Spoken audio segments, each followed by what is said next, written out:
I cut the check, I cut the check, I cut the check. Tell my niggas we up next, oh we up next. She shot a text, she shot a text, she shot a text. Kill the I might put the different day, put a nigga on that same shit. I've been ballin' with my niggas, Kevin Cambridge. Oh, you drippy, but you better tuck your chain quick. Alright, what's up, y'all, man? We back with another episode of Between the Lines, man. I got a little rant to go on, so I'm just gonna get straight to the point. So, as you guys know, well, you probably don't know. I don't know if you know. NBA's back, and most of the players are doing this little, I wouldn't say protest, but like everybody's doing it. Is where in the beginning of the game, it's a part on the court where it says Black Lives Matter. All the players, the coaches, and the officials are kneeling down while they're doing, like while the Pledge of Allegiance is going on. So all the players are kneeling down and stuff. There's a player named Jonathan Isaac, one of my favorite players. He did not kneel, and he got a lot of criticism for it. And I'm not even going to talk about that right now, but I'm going to go to what happened yesterday. He didn't kneel. He didn't kneel Friday. Yesterday he played towards ACL. ACL's in the knee. So, you know how reports are. The reports, they'll post it on Instagram, and you can comment under anything. People were commenting under all these pictures talking about, I bet he wish he would have kneeled now. That has to be one of the most disrespectful things I ever heard, and like, you really don't deserve to watch sports if you feel that way, because one, people get mad at him for not kneeling, but they're casual, like they don't know, they did what I did, or did what some other people did, was actually looked up what he said and why he kneeled. They didn't do that. They was like, oh, you didn't kneel, you didn't follow what we doing. All right, then you're against us. You're canceled. Was that whole cancel tradition? That's stupid. That's dumb. That's basically saying a person can't make a mistake. That's basically what it is. So basically, a lot of people canceled him. A lot of people were laughing that he tore his ACL 2 days after he didn't decide to kneel, without knowing why he actually did it. Now him being one of my favorite players, I know a lot about him. And this past year, I figured out like he preaches. I'm a Christian dude. He preaches. So I was like watching some of his sermons. Like, he's a really smart guy. Like, his sermons are really good, and he preaches, and he's really into like Christ.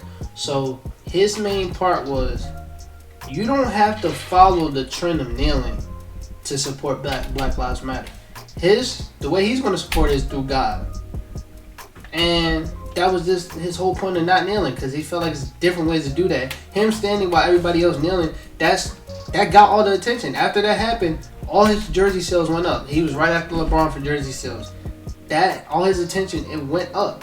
And that's what we need. We need more attention on Black Lives Matter. And he was just basically saying, using a different way other than kneeling that gets more attention, that's going to help us out in the long run. And I'm going to do this through God, and what's connected to so many people, because a lot of people are Christian. But a lot of people don't know that's the reason why he did that, because a lot of people did not take the time to look up why he did that. They just automatically say, oh, you didn't kneel with us, you're against us. And then another point is, whoever said if you don't kneel, you're against Black Lives Matter? Whoever said that? Nobody ever said that. So why are y'all trying to cancel him for not kneeling? Because not that it doesn't go against his faith, but he feels like it's a different way we can go at this. And it's a way that can get more attention, which it really got more attention to. And I just feel like, my generation, I'm not talking about people my age, I'm talking about the internet. It's just so toxic, and it's so much followers. Like, nobody ever said you had to kneel to support Black Lives Matter. So the fact that he's standing, and he has his teammates supporting him standing, they know why he's standing. But the fact that he's standing, everybody else kneeling, he's automatically a bad guy. You automatically cancel him for no reason, without knowing his background and what he is.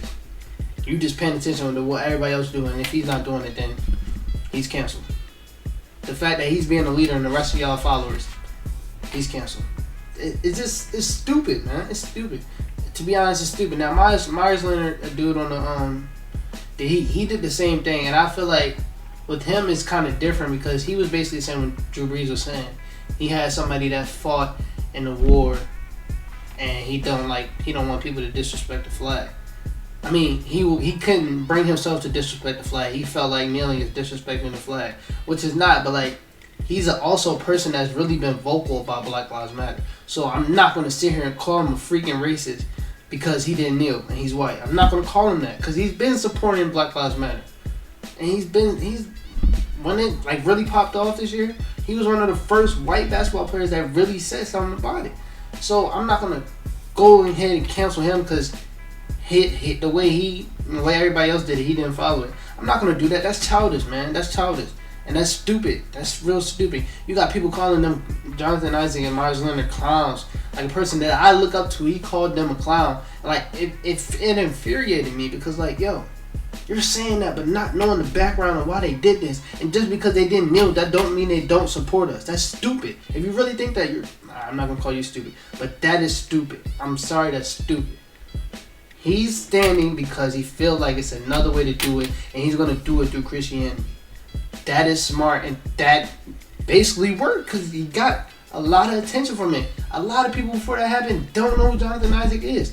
Now he's known, and it brought like it. I don't want to say it made it better, but like the way he did it was a great way to express his feelings. Myers Leonard, a lot of y'all didn't know who he was. A lot of y'all still don't know who he is because y'all feel like the way he did it is just because he felt like it was disrespecting the flag.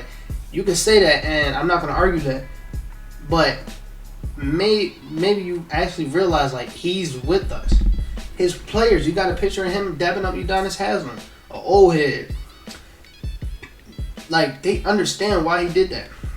They're not going to cancel him. The players y'all look up to, they're not going to cancel these two dudes for standing. Y'all look up to Jason Tatum and Paul George. Damn, the power about to go out. Y'all looked up to Jason Tatum and Paul George. They posted Jonathan Isaac. They would support what he's doing. People are so quick to follow other people. And I'm happy that those two decided to do it a different way, even though Myers Leonard it was a different way than Jonathan Isaac was doing. I'm happy that they decided to do it a different way. Now I agree, Jonathan Isaac probably could have wore a shirt that said Black Lives Matter, but still, he still tried to make it. He expressed his feelings through Christianity, which you cannot fault him for. And then the fact that you got these petty people that want to be in his position so bad. I don't care what nobody says. Even if you don't want to play basketball, he's a millionaire. You want to be a millionaire. Everybody wants to be a millionaire. Everybody wants money. They want to be in his position so bad. The fact that you got these people that's saying, oh yeah, I bet he'll take a knee now or next time. Bro, that is so disrespectful. And it's sad that you can't even bring yourself to say that, man. And then you're going to say that under his post. That's why Mac Miller, Logic, other rappers and other big figures express why the internet is toxic and they don't want to be on the internet for a long time. Like Russ, I remember a couple years ago, Russ, the rapper, he was saying like he's gonna put out like 3 more albums, and after that he's done. He's done because he feel like for him he's like one of the most hated rappers. I don't know why he's really good to me, but he just feel like the internet is toxic and like it's just there to hurt you. Logic the other day he just said Joe Budden basically caused his depression and caused him to retire, basically because he gets so much hate. And like, I don't understand why people spread hate, especially people with platforms. Like Joe Budden, you have a platform. Why you spreading hate?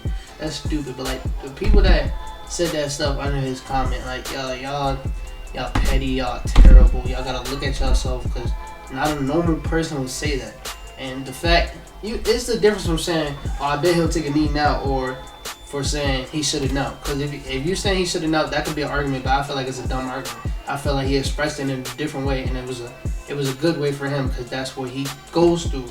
Christ runs through him. He's a big Christ follower. So that's his way, and I'm not going to say you should have kneeled. No, that's his way. But I can respect that you saying you should have kneeled, other than saying, oh, now you'll kneel next time. That's no respect. That's just, right now at that point, like, I really don't like y'all. I really don't like you if you say that. That when I seen that earlier, man, I was so mad at work. I was so mad. It blew my whole mood the whole day. Cause that's just so disrespectful, man. This man just came back from a separated knee that took him out 6 weeks, something like that. Now he's gonna be out for like 6-7 months. So he's gonna basically miss most of next season probably. And that sucks, man, because he was starting to turn up and starting to show why. What I've seen from him from college, like, I've seen his potential. I've always been with him since college. And it sucks that he hurt. Sucks like he's going to be out for a long time. I hope he doesn't have an injury-prone career because he has a lot of talent. And I don't know, man. I just need to get that off my chest, man. The internet pisses me off. I'm going to take a break from Instagram for a little bit. And because it's all spread negativity. That's basically what it's filled with.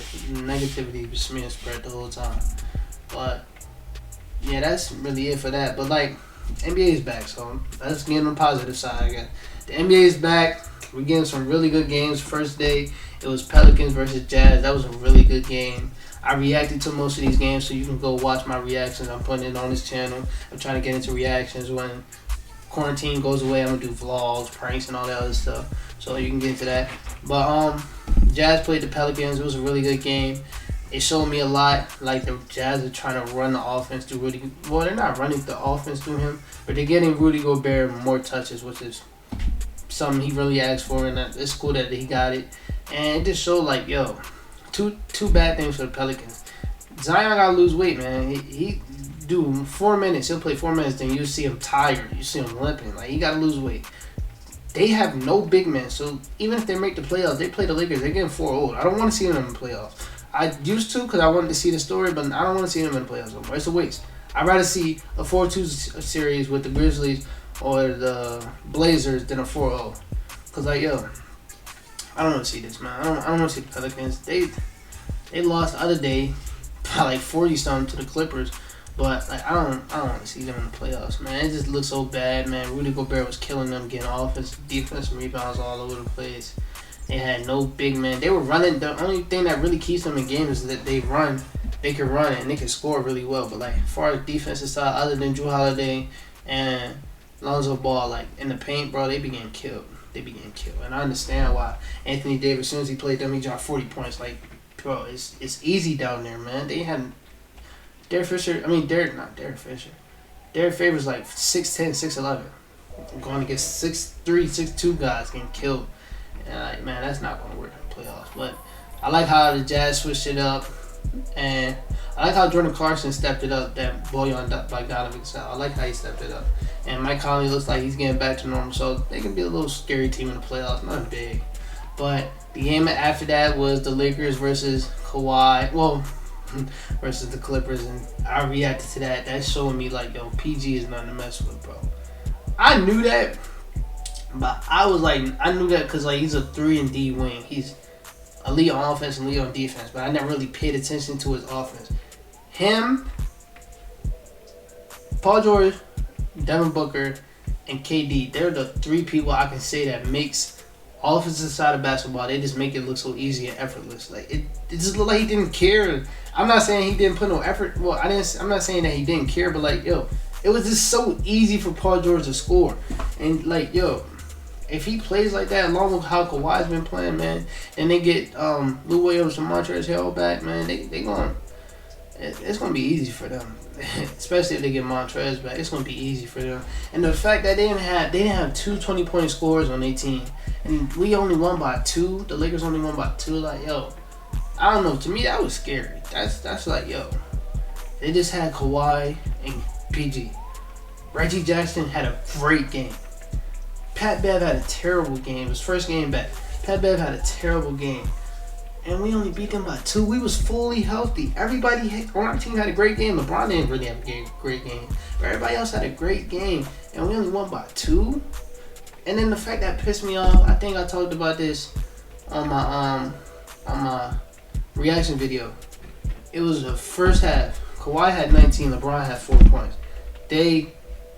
They focused the internet. They focused on LeBron strapping up Kawhi for one play. LeBron has 4 points. Kawhi has 19. Who is strapping up who? If he has 19, he has 4, and they're guarding each other. They are definitely guarding each other. Who has the most points? I mean, who's strapping who up? Like, yo, why y'all highlighting what he did for one play? If you're gonna do that, highlight what he's been doing for the first half, because he's been getting clamped. He's been missing all these shots, be getting clamped. And then I ain't gonna lie. In the second half, when it mattered, LeBron stepped up, which was nice to see. And not even on offense, I'm not even gonna lie.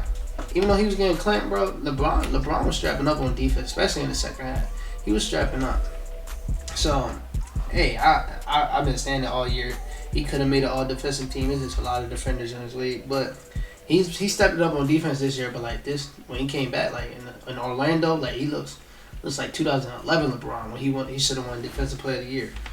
But I don't know, man. That's scary for us. I'm scared of them. I'm scared of the Clippers, man. Friday, really good games.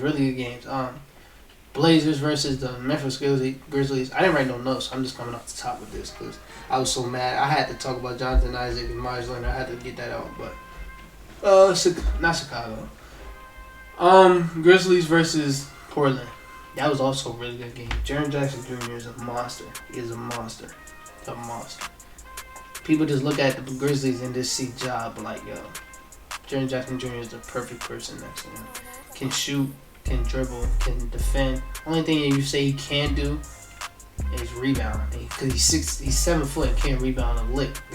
But like they got Valanciunas right next to him, who's a double machine. So like, man, it cancels out. But man, this dude's a beast, bro. He's a beast. He's just like Porzingis, but like Porzingis shot and dribble is like way sexier than his, no homo. But Jaren Jackson Jr. is a beast. Ja Morant was cold. He was cold in the first half. So was Damian Lillard, but like he turned up in the second half. I became a big fan of Ja watching that game. Just the way that his passion, man, it reminds me a lot of Kobe. Like just came in with already a chip on his shoulder, like yo, I'm better than everybody in my draft class. And I know he like hears people saying, no, Zion's rookie of the year. Like he hears it, but like look where he got his team at. I don't care. I understand Zion didn't play most of the year, but like come on, man. Josh's team was supposed to win like 20 games. They're 32. So come on, man. I know he hears that stuff, and I know that drives him. And man, that man plays with so much emotion, just like Little Westbrook. Like he's just, man, he's an amazing player. The one thing I need him to do, he's a player that likes to jump, that likes to dunk. Stop landing on 1 foot, bro. Stop that, bro. Because you're going to break your leg if you land on 1 foot. Stop that. People got to talk to him. Somebody talk to Ja. Stop landing on 1 foot. Please stop. That is not safe, bro. That is not. It was one time he dunked it, came back, leg on 1 foot, and he was leaning back. I was like, yo, you could have easily snapped your leg right there. Stop that. Please stop. But other than that, man, he let them back. They was losing by a lot. He let them back. They almost won that game. Really good game. CJ turned up that game. Yusef Nurkic did his thing that game. So, they got a nice... Blazers, like I said, man, they got a nice team to mess with the Lakers if they get that East spot. But, what game was after that? Oh, Bucks versus Celtics. Really good game. Celtics had, it was really crazy that they was in that game and Jason Tatum only had 4 points. You could tell he was rusty, but all he had to do was cut his hair. The next game he dropped 34 points, and I said that. I said, yo, the hair is a curse, bro. Look at Kyrie, bro. Kyrie last season when he had his hair was terrible. Cut that joint off, start averaging 30 in that month. He was going crazy. You just gotta cut the hair off. You gotta cut the hair off. But in that game on Friday, he was terrible. Butt juice. Kemba Walker, Gordon Hayward, Marcus Smart, Jaylen Brown, they basically carry. Marcus Smart is a great player. Great player, man. And Kendrick Perkins, I told you I usually don't like what he says, but like he said something smart today. The team just looks so better when Marcus Smart runs the point guard. Not saying Kemba can't run it. Like you can easily run Marcus, Kemba, Jaylen Brown, and Jason Tatum and Gordon Hayward. They ran that before, especially like when they play a team like the Rockets. They ran that before. But I'm just saying, like, it just looks so smooth. Like, he's a really good point guard that can have a starting job, but he's accepted this role on a winning team as being the best, one of the best bench players in the league, which is a role I would accept easily. So I respect him for that. But yeah, it was a really good game. Celtics lost. Giannis basically showed he's definitely MVP. No conversation. Just dominated them, and Chris Middleton had a decent game. He had a better game yesterday. I'll talk about that later. But the next game was the Mavericks versus the Rockets. Really good game. Trey Burke went crazy. My guy from Michigan went crazy. Tim Hardaway went crazy. My other guy from Michigan, I love when they played back to each other in college. Luka had a decent game. I just need this team to learn how to close games, man. They don't know how to close games. Like, they had the number one offense, but 29th in closing. Kristoff was dominating because nobody on that other team was 7 foot. This game showed me a lot, bro. James Harden, bro. What the... Bro, first of all, scoring. We already know one of the best ever in scoring. Bro, he came back sticking amazing defense, bro. Y'all gotta... Man, I've been saying this for a minute. He sucks. One-on-one defensive against a guard, man. You can say James Harden sucks. He gives effort, but he sucks. Against a big man, bro, James Harden is no slouch because he is hella strong. He is hella strong. Why do you think he gets all these fouls that drive to the hoop? Because he's hella strong. But, yeah, James Harden is a big man. He's crazy. He's crazy. James Harden guarding big man is real good, man. It's real good for that team. I understand why they're comfortable with that small ball lineup because Robert Covington could also guard big man. So I understand that. Rockets closed it out in overtime. Really good game. Long ass game, bro. It was like they had like 80 points in the first half. I was like, yo, this game's hecka long. Next day, Saturday, it was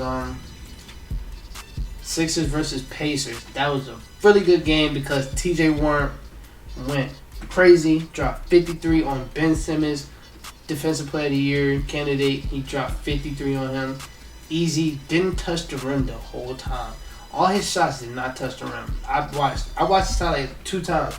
None of his shots touched the rim, bro. He just had it that day. And, bro, I've been trying to tell y'all, yo, he's a bucket, yo. He's a bucket. I never seen that from him. I never thought he can get a pop a 50 ball, but like 30 ball, that's easy. That's why I had him on my fantasy team, bro. He gets his buckets. He gets his buckets. And the 76ers look on and off like usual. But, yeah, he gets his buckets, dominated. Victor Oladipo had a decent game. So... one thing somebody got to tell me is why Miles Turner barely played. That was confusing to me. They was playing Jakar Sampson like 30 minutes that game. I'm like, yo, what the heck? You got Miles Turner as a bench man. Play him, man. But I don't know about that. Next game was Heat versus the Nuggets. Really good game. You got to see 2 versatile bigs and Jokic and Bam Adebayo go at each other. They had a good matchup. Jimmy Butler dropped 22 points, man. Duncan Robinson, everything he shot, he made is just... That's how he plays, man. That's just how he is, man. Every time he shoots, I just automatically think it's going to go in. You can see that on my reaction. I was like, all right, guys, everybody turn around. Because I automatically knew it was going to go in, bro. He don't miss. He don't. He only missed in the 3-point contest. For everything else, bro, he don't miss. He don't. And they played really good defense on it. They dominated them. I think they beat them like 15. One thing I want to see is you played them 2 together in the preseason. Play them in the regular season. Play them before you get to the playoffs, and I'm talking about Bobo and Jokic. Like, play them in the regular season. See how it goes in real game speed when all starters are playing the whole game. See how it goes, so like you can like see it. Like, all right, yeah, I could probably use this in the playoff. That's how I feel with that. Like, they should have actually did that in that game. And it was other games I'm skipping because like they're just not worth talking about. Like, De'Aaron Fox, one of my favorite players, but like they played the Spurs. He dropped 39. He has no help. Buddy's not playing like I want him to play. And I'm not putting it on the players, man. I'm sorry. I used to like Luke Walton, but he's a terrible coach, especially for this team. You got last year they were the fastest team in the league. Now they're like 28th in the league. It's 30 teams, and now they're 28th. And I'm like, yo, he's just running. He's running that team. He's running. But yeah, that was a good game. De'Aaron Fox just showed he's really underrated. Dropped 39. And what else happened on Saturday? Lakers versus the Raptors. Bro, like, yo, when are people going to understand to stop sleeping on the Raptors? At any day, somebody can be the leading scorer of that team. That's why they're so amazing, bro. And they clamped up. I was watching Cash Nasty react, Anthony Davis react. They was like, yo, where's Anthony Davis at? Oh, he must not be playing. Bro, he played 35 minutes that game. They were just clamping him up so bad that you didn't even realize he was on the court. He played 35 minutes. He had, I think he had 14 points. He had 14 points. Played 35 minutes, had 14 points. He doesn't do that. They were clamping him up. I'm telling you, the Raptors had the perfect defensive scheme for everybody to where they don't really have to score a lot. They'll just strap you up and don't worry about it. They have the perfect team where anybody can take over late games. Fred VanVleet, he just did it to get today. I got to watch those highlights before I talked about it, but I know he had 36 points today. Yeah, Saturday, Kyle Lowry took over. Pascal can take over. Terrence Davis can take over. Serge can take over. Norman Powell can take over. And you can't say, no, they can't. because they all have did it before. OG has taken over a game before, and that's like OG. You think of him as 3-and-D wing, but like yo, I've seen him take it over a game before. So like yo, it's just you don't know who to plan for. You can go in planning for Pascal and Kyle, but you got Terrence Davis coming off the bench, and coach has to play him 25 minutes because he's going crazy, and like we seen that from him. He did that against the Warriors. Like yo, that team is just hard to plan for. That's why I feel like, man, if anybody can beat the Bucks, if anybody can beat the Lakers and the Clippers, it's easily them, bro. Because Nick Nurse is one of these coaches that like doesn't get enough recognition. They just announced Coach of the Year today, and it was a tie between Mike Budenholzer and Billy Donovan. I was like, yo, when is there ever a tie? And them two are not the Coach of the Year. Yes, Billy Donovan, well, he could have got a consideration. Mike Budenholzer, I don't know. They are the best team in the league. But, bro, look what Nick Nurse is doing with this team. Like, yo, that's so I don't think people understand, bro. I don't think they understand. LeBron was getting clamped up. No, LeBron and AD had 38 points together, 15 rebounds, and I don't know how many assists. I think it was 8. Kyle Lowry had 33 points by himself, 16 rebounds, and I want to say 6 assists, bro. And then their plus and minus together, Anthony Davis and LeBron was a negative something. Kyle Lowry was a positive something.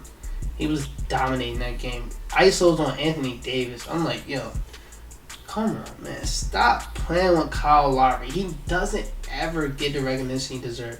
People like to say Trae Young's better than him, which that's a valid argument. I give you that. But I would rather take a person that could do it on both sides of the ball. But I did put Trae Young because Trae Young did have a better year. But if you was asking me if I want to build a championship team right now and it's Trae Young or Kyle Lowry, I'll take Kyle Lowry. People said John Morant's better than him. No, not at all. You can even argue that he's better than Kim, but like Kyle Lowry deserves a lot more respect. He deserves a lot more respect. And I think people just people just always give him that stigma as that player that chokes in the playoff. Bro, that stigma should have died 2 years ago because the last 2 playoffs he was in, he balled out. And the last 2 seasons he was in, he balled out. And like, yo, this disrespect that he gets is so stupid because he's not that big name and he's not that flashy player. He's a person that gets it where he gets it. He's a person that if you need him to score, he can score. If you don't need him to score, he doesn't really care about it. He'll just hit he'll hit your shot. He'll hit his shots when you need him to shoot. He's a player that sticks elite defense. He's 6'1", puts his effort into anything, and withdrawal charges on freaking 6'9" LeBron coming full speed. He did that before.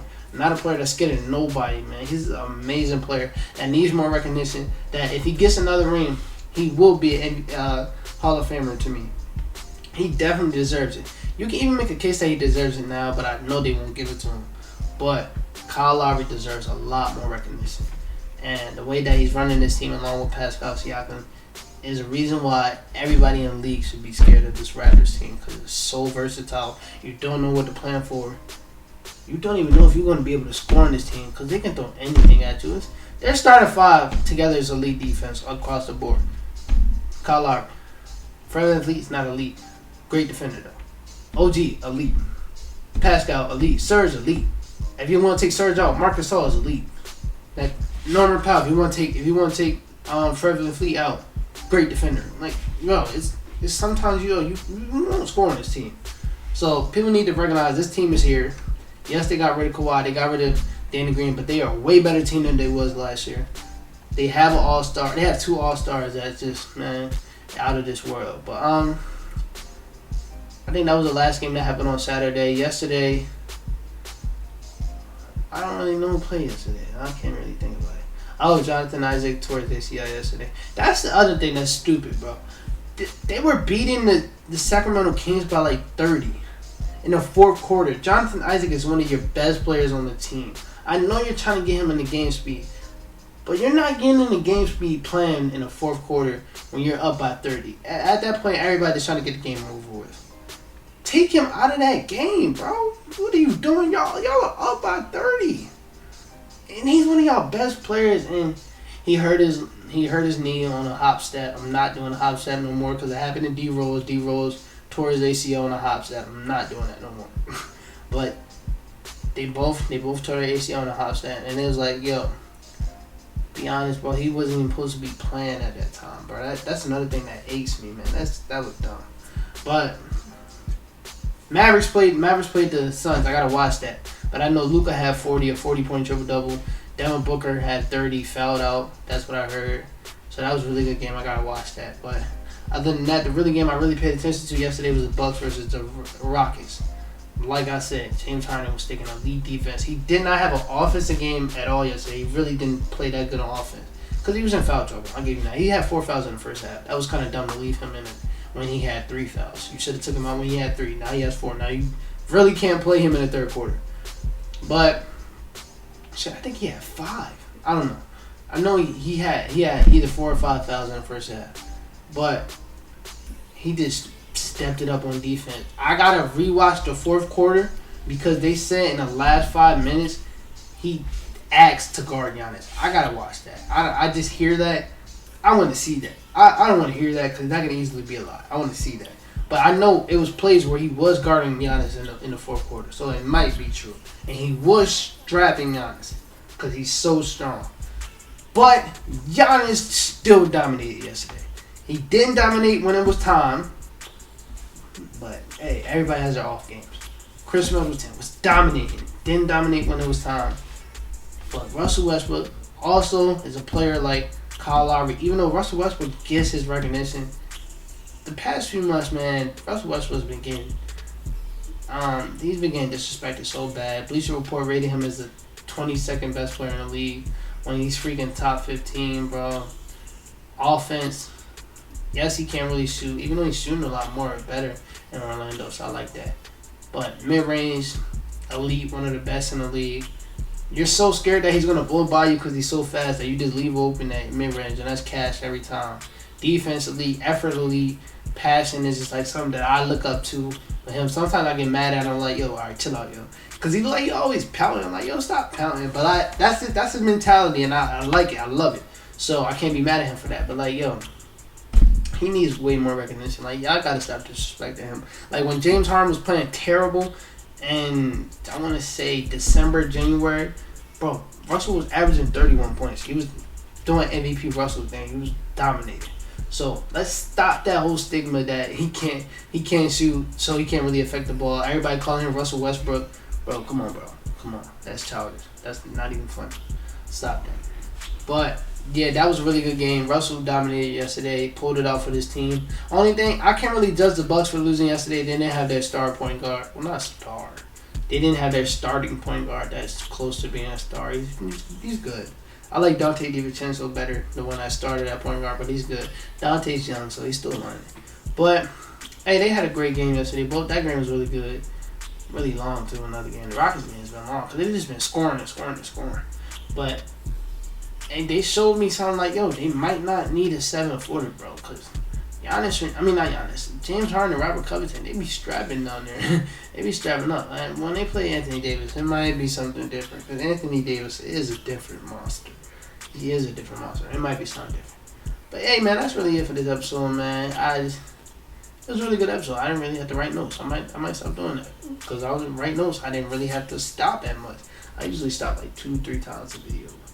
But had to get that Jonathan Isaac, Myers Leonard rant off my chest because the hate that they're getting is so stupid. And the people that are hating on them, don't even know the background. They're just seeing what everybody else says and they're going with it, and which that makes you a follower. But that's it for today, guys.